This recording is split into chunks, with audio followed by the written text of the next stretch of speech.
everyone. In this video, you will see the solution of example number 1.7 of chapter 1 electric charge and fields. So let's start this question. Question given is consider the charges Q, Q and minus Q placed at the vertices of an equilateral triangle as shown in the figure. What is the force on each charge? So in question they हो given this figure में सिर्फ ये triangle और ये Q1 Q2 और Q3 दिया हुआ है. ये फोर्स का डायरेक्शन वो सब नहीं दिया हुआ है. Okay, so that's a part of solution. So chart Q1 Q2 and Q3. Q1 की वैल्यू Q, Q2 की वैल्यू Q और Q3 की वैल्यू माइनस Q दी हुई है. So this is given and we have to find. Question is what is the force on each charge. मतलब कि ये एक मल्टीपल चार्ज वाली जो सिस्टम हो गई. यहाँ पे वर्टाइसिस जो है इक्विलेटरल ट्रायंगल के, वहाँ पे 3 चार्ज रखे हुए हैं. तो सभी के ऊपर कितना चार्ज लगेगा? तो हम कह सकते हैं on Q1 there is force due to Q2 and Q3. तो एक वो फाइंड करना है. Same way on Q2 there is force due to Q1 and Q3. So that is the another force that we have to find.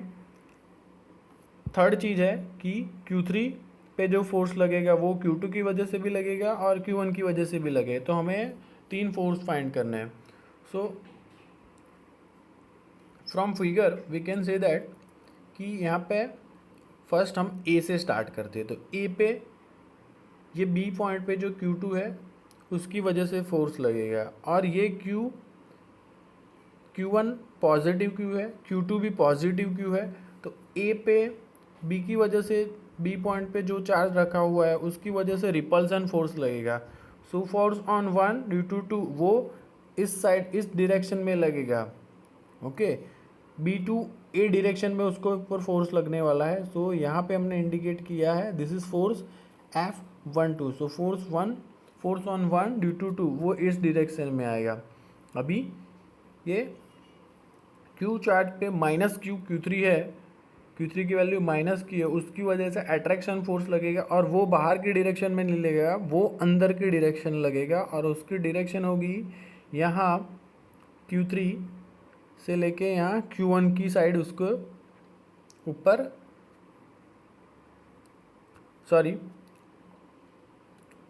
ये Q1 को ये Q3 attract करने की कोशिश करेगा तो उसके ऊपर फोर्स इस डायरेक्शन में लगेगा. ओके, ये चार्ज है Q, उसके ऊपर जो फोर्स लगेगा वो उसको अट्रैक्ट करने की कोशिश करेगा. सो वो उसका डायरेक्शन A to C आएगा. सो this is F13. So total A पे जो फोर्स लग रहा है that is F12 and F13. तो हम पैरेललोग्राम लॉ ऑफ समेशन और वो लो हम यूज़ करें तो भी हमें वेक्टर समेशन मिलेगा. तो हम कह सकते हैं कि एक फोर्स F13 यहाँ पे है और F12 यहाँ पे है. तो हमारा ऑफकोर्स F1 जो फोर्स है वो यहाँ पे मिलने वाला है. ओके, सेम वे हम F2 फाइंड करेंगे. F2 हमें फाइंड करना है. So force on this Q2 due to Q1 वो इस डायरेक्शन में बाहर की साइड लगने वाला है. ओके, वो उसको दूर करेगा, रिपेल कर रहा है तो उसका फोर्स इस डायरेक्शन में लगने वाला है. सेम वे ये Q के ऊपर इसकी वजह से फोर्स लग रहा है, वो उसको अट्रैक्ट करने की कोशिश करेगा. ओके, वो उसको बाहर रिपल्जन नहीं कर रहा है. अगर रिपल्जन करता होता तो वो F23 हम इस डायरेक्शन में उसको डिनेट कर दे यहाँ से यहाँ तक, बट वो अट्रैक्ट करा है. सो F23 इस डायरेक्शन में होगा. सो ओवरऑल F2 हमें कहाँ मिलेगा? ये F23 है और F21 है. तो ओवरऑल F2 हमें इस डायरेक्शन में मिलने वाला है. So by using the parallelogram law of summation हम ये F2 भी फाइंड कर सकते हैं. सेम वे Q3 के ऊपर Q1 और Q2 की वजह से दोनों की वजह से अट्रैक्शन फोर्स लगेगा बिकॉज कि ये नेगेटिव है. So force on 3 due to 1 वो इस डायरेक्शन में लगने वाला है, वो उसको अट्रैक्ट करेगा. ये Q1 उसको खींचने की कोशिश करेगा उसके साइड. So this is attraction force. So F31 is in this direction. Same way F32 will be in this direction and this is equilateral triangle. So यहाँ पे तीनों ही यहाँ पे जो एंगल बनेंगे इट विल बी 60. तो हम कह सकते हैं यहाँ पे ये 60 है, टोटल ओवरऑल यहाँ से लेके यहाँ तक 180 होगा। सो ये F13 और F12 के बीच का जो एंगल है this will be 120। Same way F21 और F23 के बीच का जो एंगल है F और जो हमें F2 मिल रहा है, तो यहाँ से यहाँ का भी एंगल हमें 120 मिलेगा। और angle between F32 and 31 it will be 60 degree. So we will find this F2, F1 and F3। और एक चीज़ कि यहाँ पे जो भी ये फोर्स लग रहा है F12, F13, F21, F23, उसका अगर हम मैग्नीट्यूड फाइंड करने की कोशिश करें, एक तो ये चीज़ है कि यहाँ पे ये जो है ए बी सी और ए सी जो साइड्स है ट्राइंगल की, उसकी लेंथ L है।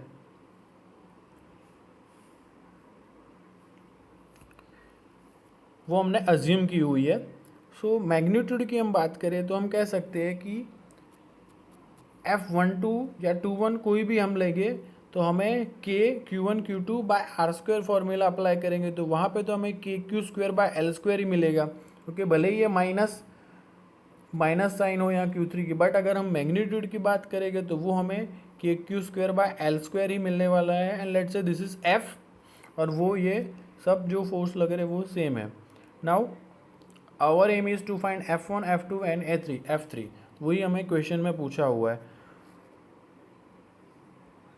So from this parallelogram law we can say that F1 vector is equal to F12 vector plus F13 vector।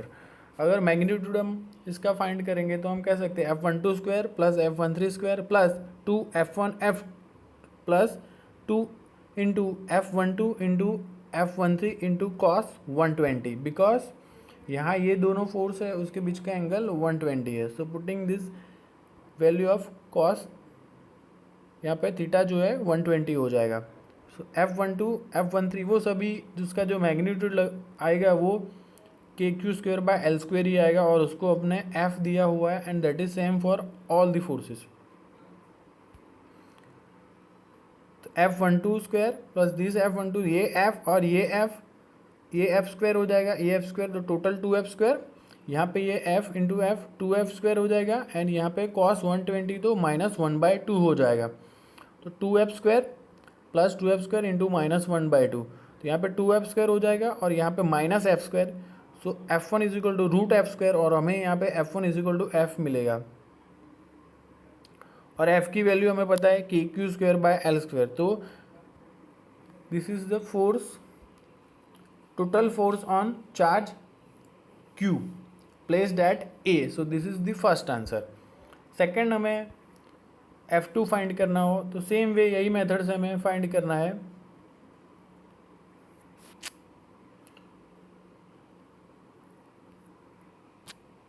तो उसको हम फाइंड कर सकते हैं F2 is equal to F21 vector plus F23 vector. सो ये हो जाएगा, ये हमारा F21 square plus F23 square plus 2 F21 F23 into cos 20, ये हमारा F है। सो 2 ये दोनों F हो जाएंगे। सो F square plus F square 2F square, यहाँ पे जैसे सॉल्व किया सेम वे हम यहाँ पे भी सॉल्व कर रहे हैं तो हमें फाइनली मिलेगा F। Now for the F3 यहाँ पे भी हमने 120 डिग्री एंगल लिया हुआ है, ओके, बिकॉज F21 और F23 के बीच का यहाँ पे एंगल 120 है। Now for F3 the angle between F31 and F32 that is 60 degree.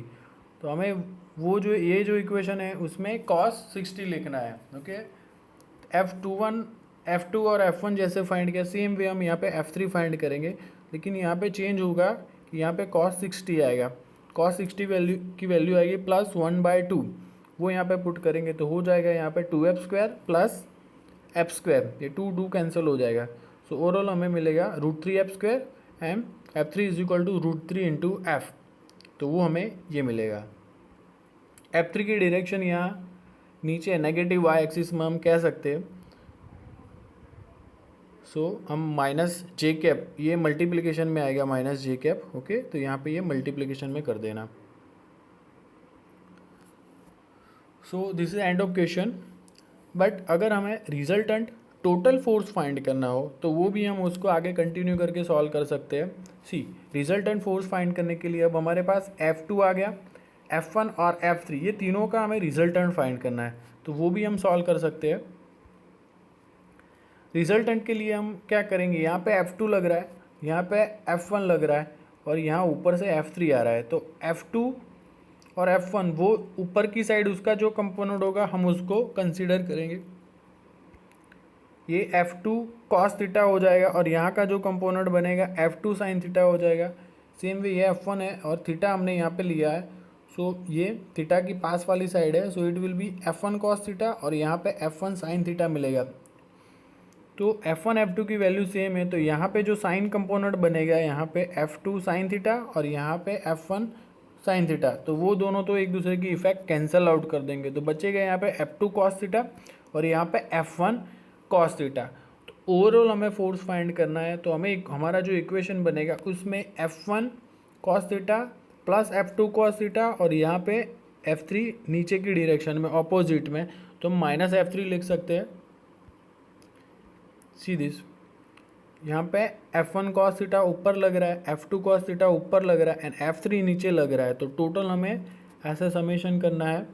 तो हम F2 cos थीटा और F1 cos थीटा की डायरेक्शन ऊपर पॉजिटिव y एक्सिस में भी हम ले सकते हैं, so it can be denoted with this J cap, और यहाँ F3 है उसको हम माइनस जे कैप से डिनोट कर सकते हैं मल्टीप्लीकेशन में, so that will indicate the direction of that force.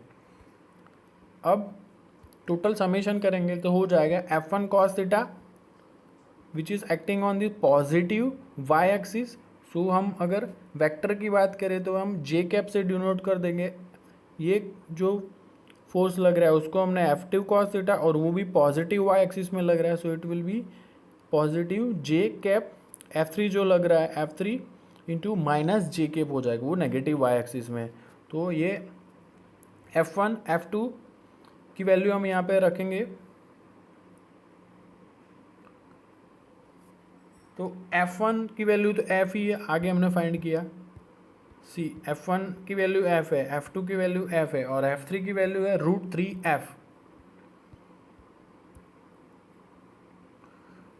F की वैल्यू पुट कर दी। Now putting the value of cos 30 √3/2, same way यहाँ पे भी F2 F हो जाएगा और cos 30 की वैल्यू √3/2, यहाँ पे जे कैप आ गया और F3 की वैल्यू है √3F और उसमें मल्टीप्लीकेशन माइनस जे कैप आ जाएगा, सो माइनस √3F इंटू जे कैप।